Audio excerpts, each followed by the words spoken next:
Political science made easy হৈ সকলোকে সাদৰেৰে আমন্ত্ৰণ জনাইছো, শুভেচ্ছা জনাইছো। আজি আমি মৌলিক অধিকাৰৰ ওপৰত হোৱা বিভিন্ন সংশোধনীৰ ওপৰত এই আলোচনা আগবঢ়াব খুজিছো। Amendments in the fundamental rights of Indian constitution. ছাত্ৰ-ছাত্ৰীসকল, YouTube channel political science made easy আমাৰ ঠিক আগৰ ভিডিঅ'টো যেতিয়া আমি আপলোড কৰা হ'ল সংসদৰ ওপৰত আমি কেইটামান প্ৰশ্ন আগবঢ়াইছিলো আৰু তাৰ ঠিক পিছতে আমাৰ 1000 ছাবস্ক্ৰাইবাৰ সম্পূৰ্ণ হ'ল। এইবাবে আজি এই ভিডিঅ'টোৰ মাধ্যমেৰে সকলো শুভাকাংক্ষী সকলো ছাবস্ক্ৰাইবাৰ আৰু উপকৃত হোৱা বুলি ভাবিছো। আগবঢ়াই নিলে তেওঁলোকলৈ আমি আমাৰ ঘৰত ধন্যবাদ তথা কৃতজ্ঞতা জ্ঞাপন কৰিছো। এতিয়া আমি আজিৰ ভিডিঅ'টোৰ মুখ্য বিষয় আগবাঢ়িছে মৌলিক অধিকাৰৰ ওপৰত হোৱা বিভিন্ন সংশোধনী। মৌলিক অধিকাৰ ভাৰতৰ সংবিধানৰ তৃতীয় অংশৰ 12 নম্বৰ অনুচ্ছেদৰ পৰা 35 নং অনুচ্ছেদলৈ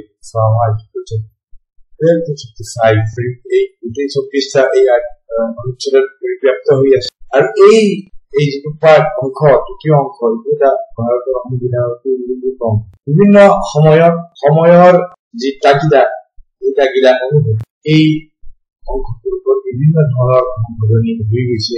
গতিকে আমি তাৰ ওপৰত পৰ্যায়ক্ৰমে আগবাঢ়িছো। প্ৰথম যিটো সংশোধনী হৈছিল সেইটো হৈছিল 1951 Constitution First Amendment Act 1951. Added Article 31A and 31B protecting laws related to land reforms from being challenged under the right to property. আমি এটা কথা এই ক্ষেত্ৰত জানিব লাগিব যে সংবিধানৰ প্ৰাৰম্ভিক অৱস্থাত মৌলিক অধিকাৰ 7 প্ৰকাৰৰ আছিল আৰু তাৰে এক প্ৰকাৰ আছিল সম্পত্তিৰ অধিকাৰ, যিটো সংবিধানৰ 31 নং অনুচ্ছেদত আছিল। কিন্তু সংবিধান বলবৎ হোৱাৰ ঠিক পিছৰে পৰা এই বিষয়টোৰ ওপৰত বিভিন্ন আলোচনা বিলোচনা হ'বলৈ আৰম্ভ কৰিছিল আৰু তাৰেই প্ৰভাৱত আমি দেখা পাইছো যে প্ৰথম যিটো আমাৰ সংবিধান সংশোধনী তাৰ প্ৰভাৱ এই ৰাইট টু প্ৰপাৰ্টি মৌলিক অধিকাৰৰ ওপৰত পৰিছে আৰু সংবিধানৰ অনুচ্ছেদ 31 আৰু 31 যোগ কৰা হৈছিল যাতে সম্পত্তিৰ অধিকাৰ বিষয়ক বিভিন্ন যিটো লেণ্ড ৰিফৰ্ম বুলি কয় সংস্কাৰ যাতে কৰিব পৰা যায়, যিটো বিষয় অধিকাৰৰ পৰা বাহিৰত ৰাখিব বিচৰা যে নৱম অনুসূচী সন্নিৱিষ্ট কৰা হৈছিল ইনচাৰ্টেড the 9th schedule which allowed certain laws to be immune from judicial review even if they violated fundamental rights. নৱম অনুসূচী সন্নিৱিষ্ট কৰা হৈছিল আনকি কিছুমান বিষয় যিবিলাক বিশেষকৈ সংবিধানৰ যিটো ৰাইট টু প্ৰপাৰ্টি সম্পত্তিৰ অধিকাৰৰ ক্ষেত্ৰত যদি কিবা অসুবিধাৰো সৃষ্টি কৰে তথাপিও ন্যায়িক পৰ্যালোচনা আনিব পাৰি এনেকুৱা এটা বিষয় উত্থাপন কৰিব বিচৰা হৈছিল। তাৰ পিছৰ কথাটো হ'ল freedom of speech and expression. Added certain restriction to the right to freedom of speech and expression including those related to public order, decency and morality. গতিকে ৰাজহুৱা শৃংখলা স্বাধীনতা আৰু নৈতিকতাৰ ওপৰত ভিত্তি কৰি বা আৰু মত প্ৰকাশৰ স্বাধীনতাৰ কিছুমান বাধ্যবাধকতা আৰোপ কৰিব বিচাৰিছে। দ্বিতীয় সংশোধনীলৈ আহোঁ, সেইটো হৈছিল 4th Amendment Act 1955 মৌলিক অধিকাৰৰ ক্ষেত্ৰত দ্বিতীয় সংশোধনী। ইয়াত strengthened land reforms laws limiting compensation for property acquisition. গতিকে ঠিক একেটাই কথা যিটো আমাৰ সংবিধানৰ 31 নং অনুচ্ছেদত ৰাইট টু প্ৰপাৰ্টিৰ কথা আছিল, সম্পত্তিৰ অধিকাৰৰ কথা আছিল, তাক সীমাবদ্ধ কৰিব বিচৰা হৈছে। তাৰপিছত আমি আহোঁ তৃতীয় যিটো বিষয় হ'ল সংশোধনটো আহিল 7th Amendment হিচাপে সপ্তম যিটো আমাৰ সংশোধনী 1956 Substitution of certain words under Article 16(3) 16 number অনুচ্ছেদৰ 3 number ভাগত প্ৰভাৱ কিছুমান বিষয় সন্নিৱিষ্ট কৰা। তাৰপিছত আহোঁ আমি 17তম সংবিধান সংশোধন 1964 ইয়াত ভূমি সংস্কাৰ পৰিসৰ বৃদ্ধি কৰা আৰু নৱম অনুসূচীত অধিক আইন সন্নিৱিষ্ট অৰ্থাৎ নৱম অনুসূচীত ভূমি সংস্কাৰ বিষয়টো সন্নিৱিষ্ট হৈছে। আমি এনেকে আমি ধৰিব পাৰো যে মৌলিক অধিকাৰ হিচাপে যিটো সম্পত্তিৰ অধিকাৰ আছিল ইয়াৰ দ্বাৰা এই 17তম সংশোধনী আইনৰ দ্বাৰা কিছু পৰিমাণে দুৰ্বল কৰা হয়। এতিয়া আমি 24th এমেণ্ডমেণ্ট 24তম সংশোধনী 1971 লৈ আহোঁ। তাতো সংবিধানৰ 13 নং অনুচ্ছেদত 13(4) এই উপভাগটো সংযোগ কৰা হ'ল। A firm parliament power to amend any part of the constitution including fundamental rights. ইয়াত এইটো স্পষ্ট কৰা হ'ল যে মৌলিক অধিকাৰ সংশোধন কৰিব পাৰি কি বাধ্যযুক্ত স্পষ্ট কৰি দিয়া। তাৰপিছত আহোঁ আমি 25th Amendment Act 1971 25তম সংশোধনী 1971। ইয়াত কি হ'ল পৰিৱৰ্তনখিনি হ'ল introduce Article 1C providing that laws for the implementation of directive principles Article 39B and C cannot be challenged even if they infringe upon fundamental rights. গতিকে ছাত্ৰ ছাত্ৰীসকললৈ বিশেষকৈ এটা কথা আমি যে সংবিধানত এনেকুৱা কেতিয়াবা আমাৰ পৰিৱৰ্তন অহা দেখা গৈছে যে এতিয়া যদি আমি দেখা পাওঁ 1980 চনৰ পিছত মৌলিক অধিকাৰৰ যিটো ষ্টেটাছ মৰ্যাদা বৰ্তমান সময়ত নিৰ্দেশাত্মক নীতিৰ ওপৰত, কিন্তু ইয়াৰ আগত লক্ষ্য কৰোঁ তেতিয়া দেখা পাওঁ যে নিৰ্দেশাত্মক নীতি মৌলিক অধিকাৰৰ ওপৰত স্থান দিয়া হৈছে। তাৰ এটা উদাহৰণ হ'ল আমাৰ এই যিটো সংবিধানৰ 25th এমেণ্ডমেণ্ট 25তম সংশোধনী, য'ত নেকি সংবিধানৰ মৌলিক অধিকাৰ নিৰ্দেশাত্মক নীতিৰ তলত জ্ঞান কৰা হ'ল। আৰু এই সংশোধনীৰ দ্বাৰা পুনৰ প্ৰপাৰ্টি যিটো মৌলিক অধিকাৰ হিচাপে সম্পত্তিৰ অধিকাৰ পুনৰ দুৰ্বল হৈ পৰা বুলি। নেক্সট আমি 39th amendment 39তম সংশোধনীলৈ 1975 limited the Supreme Court's power to review certain law of civil and civil matters. যে জাতীয় যেতিয়া আমাৰ জৰুৰীকালীন অৱস্থা ঘোষণা কৰা হয় তেতিয়া উচ্চতম ন্যায়ালয়ৰ ক্ষমতা বহু পৰিমাণে কৰ্তন হয়, সেইটো নিশ্চিত কৰে। তাৰপিছত 1976 চনৰ 42nd এমেণ্ডমেণ্টে যিটো অতি উল্লেখযোগ্য সংশোধনী, আমাৰ বিভিন্ন সংশোধনী বিভিন্ন সময়ত দিছে যদিও তাৰে ভিতৰত কেইটামান উল্লেখযোগ্য সংবিধান সংশোধনীৰ বিষয়ে আমি কওঁ। আৰু আটাইতকৈ ডাঙৰ সংশোধনীটো হৈছিল 42nd এমেণ্ডমেণ্ট Act 1976, যাক মিনি কনষ্টিটিউশ্যন, ভাৰতৰ মিনি কনষ্টিটিউশ্যন বুলিও জনা গৈছিল। ইয়াত আমি অকল মৌলিক অধিকাৰৰ ক্ষেত্ৰত বিচাৰ কৰি এই সংবিধানৰ মৌলিক অধিকাৰৰ ওপৰত প্ৰভাৱ আছিল। অনুচ্ছেদ 31C সকলো নিৰ্দেশাত্মক নীতি অন্তৰ্ভুক্ত কৰিবলৈ সংকল্পিত কৰা হৈছিল, যাৰ ফলত আইনসমূহ ন্যায় প্ৰয়োজন হয়। অৰ্থাৎ ইয়াৰ জৰিয়তে পুনৰ মৌলিক অধিকাৰ সম্পত্তিৰ অধিকাৰ মৌলিক অধিকাৰ হিচাপে যিটো ষ্টেটাছ মৰ্যাদা পৰিলক্ষিত হৈছে। এতিয়া পুনৰ আন এটা উল্লেখযোগ্য সংবিধান সংশোধনী, এইটো হ'ল 1978 44th Constitutional Amendment Act 1978।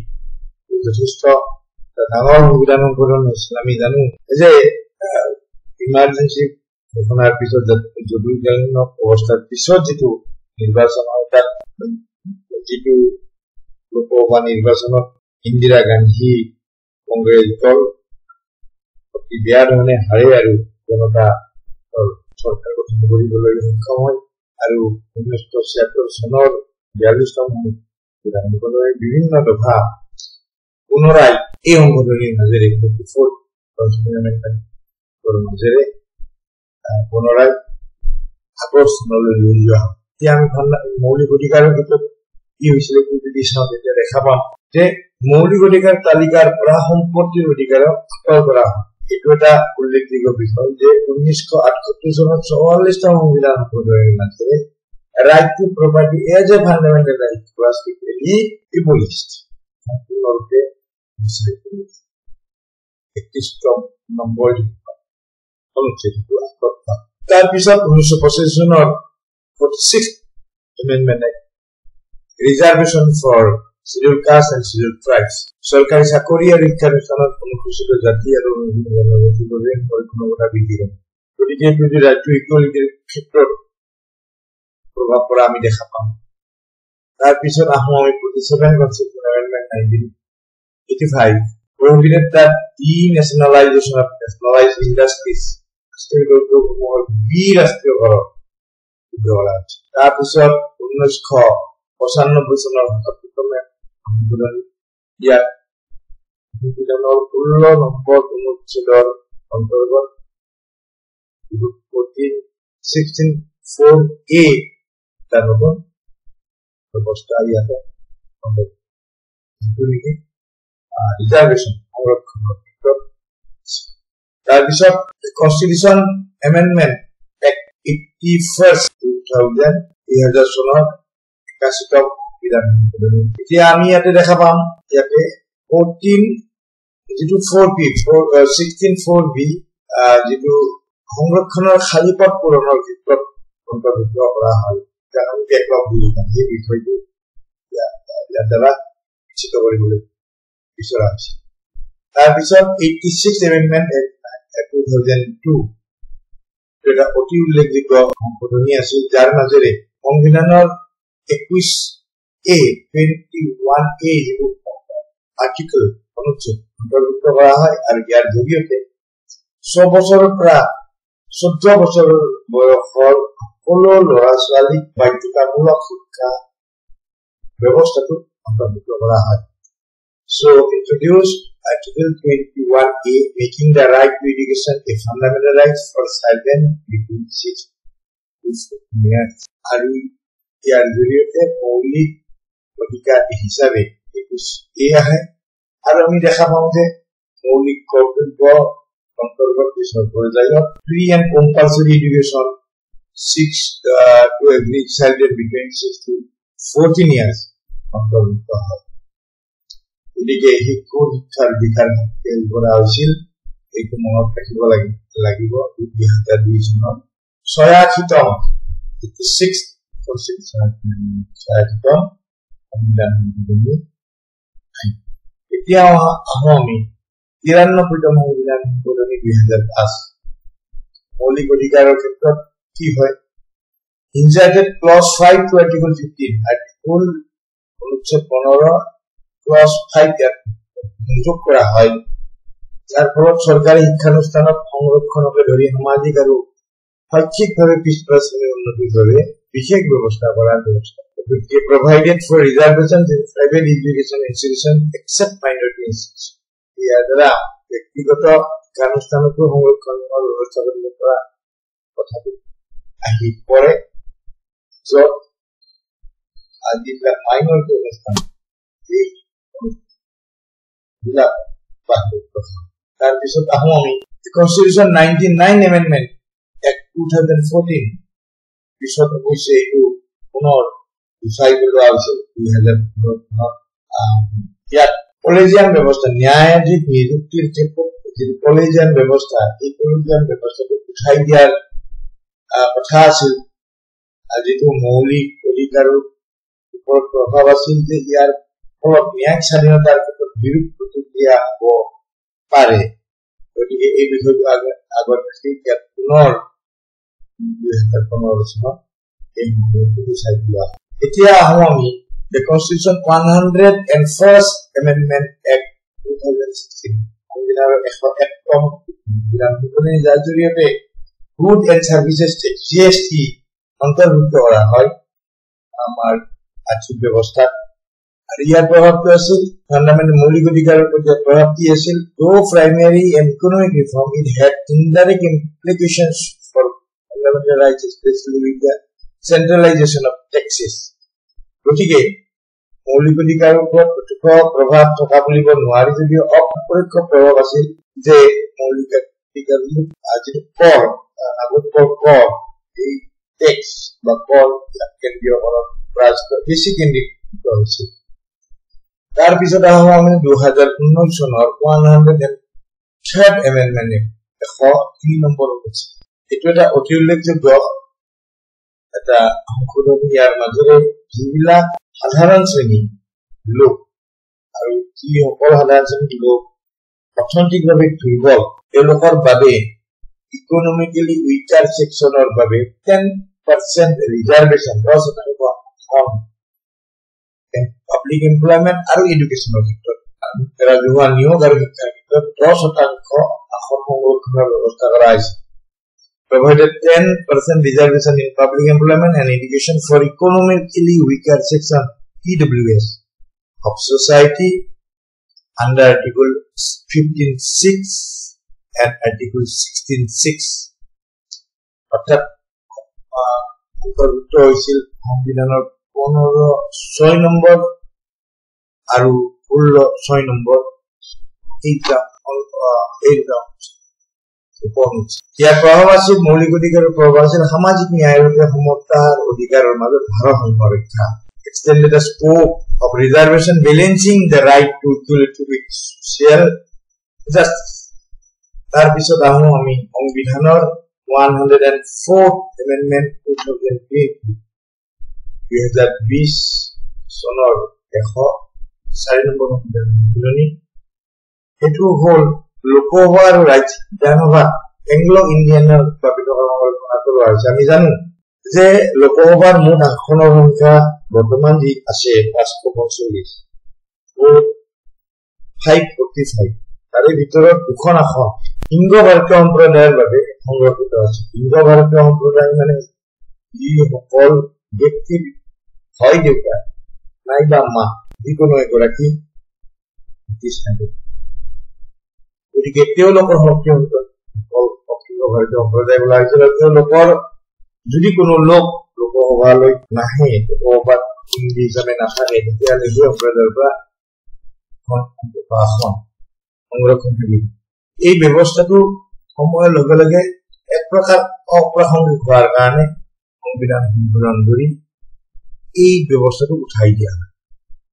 গতিকে এংলো ভাৰতীয় সম্প্ৰদায়ৰ প্ৰতিনিধিত্ব অধিকাৰ এই প্ৰভাৱ পেলোৱা দেখা যায়. তাৰপিছত আহিল 105th Amendment 105 নম্বৰ সংবিধান সংশোধনী 2021. Restored the power of state government to identify and specify socially and educationally backward classes, overriding the Supreme Court's interpretation in the Martha reservation. এটা বেছি আলোচিত বিষয় ৰাজনৈতিক ক্ষেত্ৰখনত বিশেষকৈ মহাৰাষ্ট্ৰৰ ৰাজনৈতিক আমি চাওঁ যথেষ্ট প্ৰভাৱশালী এটা বিষয়. য'ত মাৰাঠা সংৰক্ষণ গোচৰত উচ্চতম ন্যায়ালয়ৰ ব্যাখ্যা অতিক্ৰম কৰি ৰাজ্য চৰকাৰসমূহৰ সামাজিক আৰু বিত্তীয়ভাৱে পিছ পৰা শ্ৰেণীক চিনাক্ত কৰা আৰু নিৰ্দিষ্ট কৰা ধৰণৰ পুনৰ বাহাল ৰখাৰ কথা কোৱা হৈছে. গতিকে মৌলিক অধিকাৰৰ ওপৰত প্ৰভাৱ আছিল যে সমতা আৰু সামাজিক ন্যায়ৰ সৈতে জড়িত সংৰক্ষণ নীতি পেলাইছে আৰু পিছপৰা শ্ৰেণী গতিকে বৰ্তমানলৈকে মৌলিক অধিকাৰৰ ক্ষেত্ৰত প্ৰত্যক্ষ বা পৰোক্ষভাৱে প্ৰভাৱ পেলোৱা বিভিন্ন সাংবিধানিক সংশোধনীসমূহৰ এটা আলোচনা আগবঢ়ালো. প্ৰিয় ছাত্ৰ ছাত্ৰীসকল আৰু অনুৰাগী সকল, যদি আপোনালোকে ভাবে যে এই চেনেলটোৱে আপোনালোকৰ বৌদ্ধিক ক্ষেত্ৰত যথেষ্ট লাভ হৈছে, তেনেহ'লে নিশ্চয় ছাবস্ক্ৰাইব কৰিব আৰু অন্যান্য সকলোৰে শ্বেয়াৰ কৰিব.